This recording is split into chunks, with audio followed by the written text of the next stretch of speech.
Praladashasmi daityanam kalaha kalayatam aham mriganam cha mrigendroham vainateyasya pakshinam. Among the Daitya demons, I am the devoted Prahlad. Among subduers, I am Time. Among the beasts, I am the lion. And among birds, I am Garuda, the feathered carrier of Vishnu. There is a very nice instance that Prahlad Maharaj, you all know, everybody knows Prahlad, he is so famous. When Prahlad Maharaj was asked by Lord Narasimha that what is the kind of benediction you want? Because Lord's mood is always to give. Not mood, he is the only giver. Whatever you have, he has given. Your body, the facilities, everything he has provided. Jiva doesn't possess anything.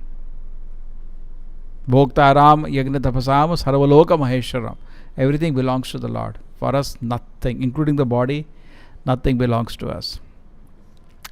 So he asks, so that is the mood of the Lord, is the giver, naturally. And he asked Prahlad Maharaj, I want to give you something. Now I want to give you more. So then he asks Prahlad Maharaj, I am not doing business, my Lord, with you. It's my duty to serve you. I am your servant. Then after some time, Prahlad Maharaj says, my Lord, if you like to give me this. You please forgive my father. So at that moment, he says, Narasimha that what one father, 21 generations I have liberated because of you. So we should always remember this, that if you want to do some service to our parents, become a nice devotee. Sometimes we all think in a very materialistic way. That's why people cannot understand this. Bhaktisiddhanta Prabhupada's guru said, when you go to the temple and ring one time the bell, ting, it is equivalent of feeding millions of people. Because that is material. This is spiritual. Even in the chanting of the holy names of the Lord, it is a great offense if you compare chanting to any kind of karmakanda, philanthropic activity. Most of the people, when they ask about what do you do, it's hardly difficult to tell them. What they can understand, their animals. You tell them, we teach people to chant Hare Krishna. Swamiji, you don't do some social welfare? And I remember the day I was joining ISKCON. So I went to my boss, the immediate project leader, and I said that I will be resigning and tomorrow I am becoming a devotee full time. So that's fine. Does your ISKCON do some social charity? I said, no, we teach people how to chant Hare Krishna. Then it is useless. Just imagine the reverse is true. Fact is reverse. The fact is that it's a great offense if you consider even one time chanting Hare Krishna equal to millions of so-called karmakanda. It's a great aparadha. Because this is totally on another domain. Ye to kutte billion ka matlab value. They give value to this. Cats, dogs, they can only understand at that level. Because they are at that level. Because they have Graha Matanam. There is a shloka by same Prahlad Maharaj. He says, Matirna Krishna. His father asked him, who made you Krishna conscious? He says, Papa, that's a different issue. But you will not become Krishna conscious. Why? Krishna Mati. Matirna Krishna Parato Swatova. Even other people make an effort to make you devotee, you'll not become a devotee. You by your effort, even by combined effort. Correct? Combined means you make a conference. Your discussion, let us have. How do I become a devotee? It cannot. Graha Pratana. If you take an oath within the so-called society, friendship or love, you will become happy. You will never become Krishna conscious. That is out of your lost. That is completely, you're not a fit candidate for that. So, therefore, it is impossible from the general mass of people to get appreciation for Krishna conscious activities. There was once, therefore I talked to you, one conversation is there, one person comes to Prabhupada, he's a big scientist. He said, what is this Krishna conscious movement? So Prabhupada said it is very difficult to understand this movement for general public because it is thoroughly spiritual movement. ये बंदरों को नहीं समझ आता है. This is a spiritual movement. We had that, just next to it, we have the orphanage. So many doctors used to say, please come, we have a temple, take darshan. No, this is my God. Then I went to talk to them. They say, please tell me, common sense, how many times a child's blood pressure is checked? 10 times they are checking blood pressure, which is unnecessary. Correct? Unnecessary. They do that unnecessary material welfare work, but they will not go to the work of Krishna consciousness. There is an instance in Bhagavad Gita. Krishna says that the best thing is you be absorbed in me. That's the best thing. Therefore, every devotee should have some time in which he does sadhana. You will not even dream to become a devotee if you're not putting effort in sadhana. Sadhana time, nothing else exists. Everything is dead. You are there, Lord is there. The world does not exist at that time. That is called sadhana. You are absorbed in the name. You are absorbed in the shastra. You are absorbed in the deities. You are absorbed in the kirtan. You get it? Because that is what you should be absorbed in actually. Not that in the sadhana time you are thinking about your material nonsense affairs. Correct? ये 2 दिन का जिंदगी, your so called what is material affair? My attempt to become a king in this world. That is your material welfare effort. I want to become your boss, you want to become my boss. In this natak and drama, how big hero I became, that is material affairs. That we should not bring in sadhana time, if at all you want to become a devotee. Rather it is the reverse. For a devotee, sadhana time, he is absorbed in the holy name, he is absorbed in the shastra, he is absorbed in all the elements of Krishna consciousness. And then when it is doing devotion, in a day, if he is doing something for his maintenance, at that time still he can remember Krishna, if sadhana is good. But if you are in lot of doership, you think so much ahankara you have, lot of pride you have, for small things you do, big ahankara, then even sadhana time, you'll be thinking about material affairs. I have to do like this, I have to do like this, I have to do like this. It will never end. Whole life it will not end. I've seen so many people, they stop chanting. Why? Because the material affairs anxiety overshadows their sadhana itself. He's an animal actually. He's not a gentleman. He's an animal, janwar. He has not understood. The human life is not to do this. Human life, what they do? Instead of sadhana time, you should only think about Krishna. And when we are doing some work, at that time, remember Krishna. When you are doing work, they totally forget Krishna. Krishna का नाम तक नहीं, इतना नहीं, इंद्रियां उछल रही हैं, mind is harassed, कुत्ते बिल्ली की तरह, there is a consciousness, and when they are doing sadhana, they are in same anxiety about material affairs. We have to change this. And if you are serious, you can change it. The choice is there.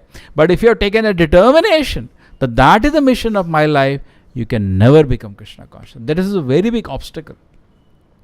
If this is a determination, only the material affairs will make me happy, then you will never become Krishna conscious. You have to let loose that. This is not the mission of my life. What I want to achieve in my life, I want to become a pure devotee. And what do I define as a pure devotee? He only wants Krishna. He doesn't want anything else. Rest, actually, karma kanda, jnana kanda, everything is a component of bhakti yoga only. Prabhupada explains very nicely. These are different steps actually. Overall, bhakti yoga, whole Bhagavad Gita is the book of bhakti yoga. Because when Krishna is speaking to his dearest devotee, he'll only speak about bhakti yoga. You understand this point? Like in a stock market, Prabhupada gives an example, discussion is going on. What are they talking? Business. Kya bhav hai? So similarly, the Supreme Lord is speaking to his dearest devotees, only talking bhakti yoga. Then why is it that in Bhagavad Gita, karma yoga, jnana yoga is there? It is because that is also a component of bhakti yoga.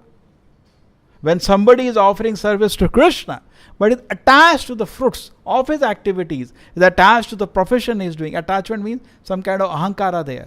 And also is very attached to the fruit coming out of that. He is not a bhakti yogi, he is a karma yogi. Because without bhakti, even karma yoga cannot exist. Just like recently I told, yoga day. They don't know what is meaning of word yoga. Yoga day. Joke to dekho. Prime Minister of India says yoga day. You ask, no, what is the meaning of yoga? वो तक मालूम नहीं, किसी को नहीं मालूम. Therefore, around the world, I told you, devotees is a very good time because internationally it got adopted. That's a great service done. So they had a big event. Lot of people came around the world. So devotees went with Bhagavad Gita. So they asked only one question. You know what is the meaning of yoga? The word. We don't know. Exercise? No. Yoga doesn't mean exercise. So then what is the yoga? So please read Bhagavad Gita. They sold Bhagavad Gita like anything internationally. The same way we should understand even karma yoga means there has to be linked to Krishna. Therefore, there is some component of bhakti. But don't think you're doing bhakti yoga when it attached to the fruits. You are doing karma yoga. So similarly, you are attached to hallucination, your speculation, your imagination. There are many people who learn things by their experience. मेरे को ये समझ आया है. So मूर्खा. If you want to learn, this is the source of knowledge. Anything outside Vedas is not knowledge, it is ignorance. Total ignorance. If you learned something by your experience, it is zero. It has no value because your senses, mind, everything is in total illusion. Anything you have learned, therefore Bhagavad Gita says that understanding which comes by our own experience, that understanding is the nature of ignorance. That is the learning of animals. Animals learn by experience. Human being learns by hearing. Correct? By experience, nobody can understand God exists. Nobody can understand God exists. It's only by hearing from authorities you can understand. Correct? We are not saying we are denying an experience, but it has to be corroborated with the Shastra. You got a dream and Krishna said, you saw the Lord. Okay, it is auspicious, but it corroborate with the Shastra. Because at this moment in our life, Shastra rules supreme. Acharya rules supreme. We are not in a position at this moment to go by. I got an idea today. Must be Krishna guided me. Check with the Shastra whether such a thing can be done. You got it? Because we can go anywhere. So jnana, we are too attached to our own ideas, too attached to our own imaginations, our experience. That is jnana yoga, not bhakti yoga again. Because he is offering bhakti. Because of contamination of jnana, it is called jnana yoga. He is offering bhakti. Because too much contamination of karma, it is called karma yoga. Bhakti yoga and then ashtanga yoga. He wants some mystic powers. So he offering bhakti but is attached to having some mystic powers. What is mystic karma for? Against selfishness. What is jnana? Against selfishness. He wants to merge into God generally by his imaginations. And then mystic yoga again, against selfishness. He wants to just show among people I am God. True. Therefore Chaitanya Charitamrita says, Bhukti mukti siddhi kami sakale ashanta. Krishna bhakta nishkama kevala shanta. Only a devotee is shant. Why? Because he is not lusty. He is not after anything. He just wants to please Krishna. Why? He just wants Krishna. He doesn't want anything in that sense. He just wants to serve Krishna. Therefore, a devotee is always peaceful. Bhukti, the karmi who is after sense gratification, can never be peaceful. As much you may advertise. They advertise a lot. I am very peaceful. Yeah. That's like a fish outside water. You tell I put inside water. No, I am very peaceful. Yeah, you stay there. Nothing can be done. If he is not honest, actually he is very disturbed. Any karmi, forget about animals who are people who are not following rules and regulations of the Shastra, they are animals. But we are talking about people who are following the Shastra, but they are attached to the fruits, they cannot be happy. They are disturbed because they are holding the criminals. How can a thief, rogue can be peaceful? Maya will not allow him to be peaceful. Why is he attached to the fruit? He is a thief. Then Jnani, why is he attached to his own stupid ideas? Why not hear the Supreme Lord? That's the real source of Jnana. What is comparison of what your opinion compared to the one the Supreme Lord is speaking? You got it? The Jnanis, their problem is they try to bring material conceptions to spiritual domain. They bring the conception, see form is painful, so there should be no form in the spiritual domain. Why don't you hear the Supreme Lord? Why you are bringing your own concocted ideas of this world? Correct? They bring their own experience of this world that the forms are painful. The supreme spiritual form will not be existing. There is no form in the spirit, Supreme Spirit. They bring all these concoctions out of their pride of experience in this world. They are not ready to hear what Krishna is saying. Therefore they are called Jnana Yogis. You understand? Therefore it is said in Kali Yuga, if you want to advance your spiritual life, all that is needed is give up your this karma tendency, jnana tendency, become humble. And with humility, hear what the Lord is speaking through His great devotees. That's all needed. You read the books of the Acharya or the devotees are trying to explain what the Acharya is saying, just hear, that's it. You'll become pure devotee, go back to God. Why? Jnana karmadi anavrita. This all has to be destroyed. So Prahlad Maharaj actually is a celebrated great devotee, and even though he happens to be in the family of the Daityas, he did the greatest service to his fathers, forefathers, great-grandfathers, great-great-grandfathers 21 times. In the Prabhupada comments, you ask anybody 7 generation, will struggle. Previously it is said in the marriage time, they'll say 7 generation please speak.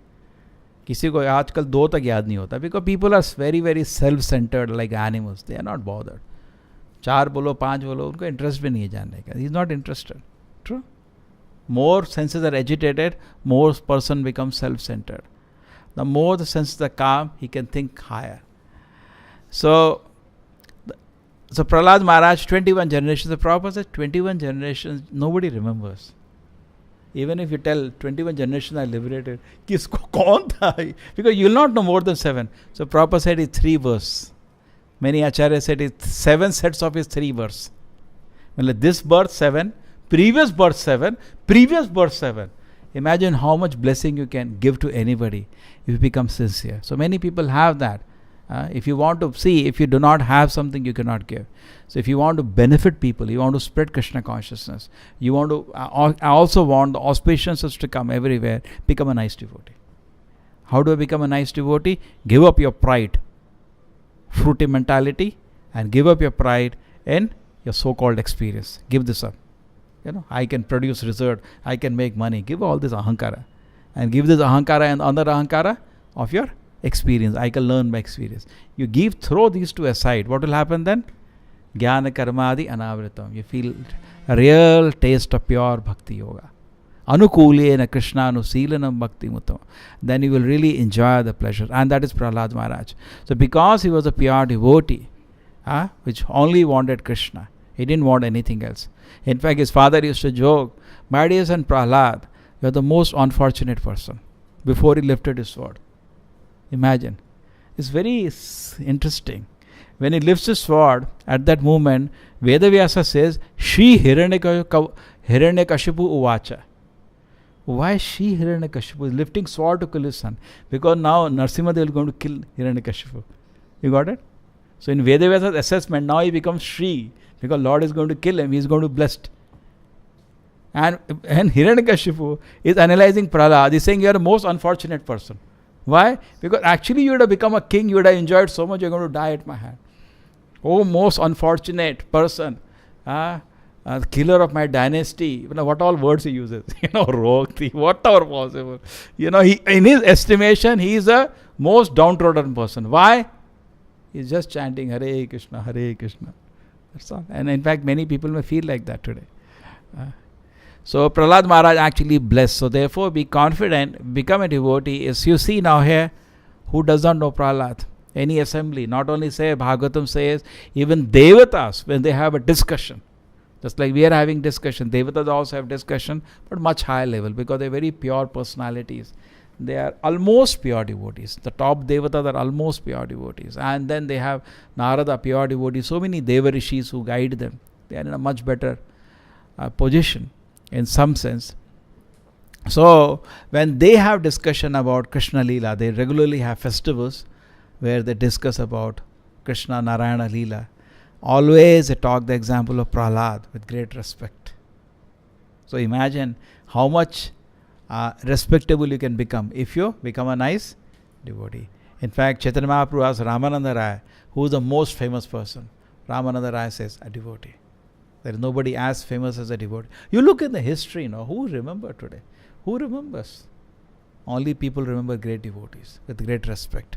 True or not? The rest of the people, who cares about them? Srila Prabhupada ki, Sri Bhagavad Gita ki.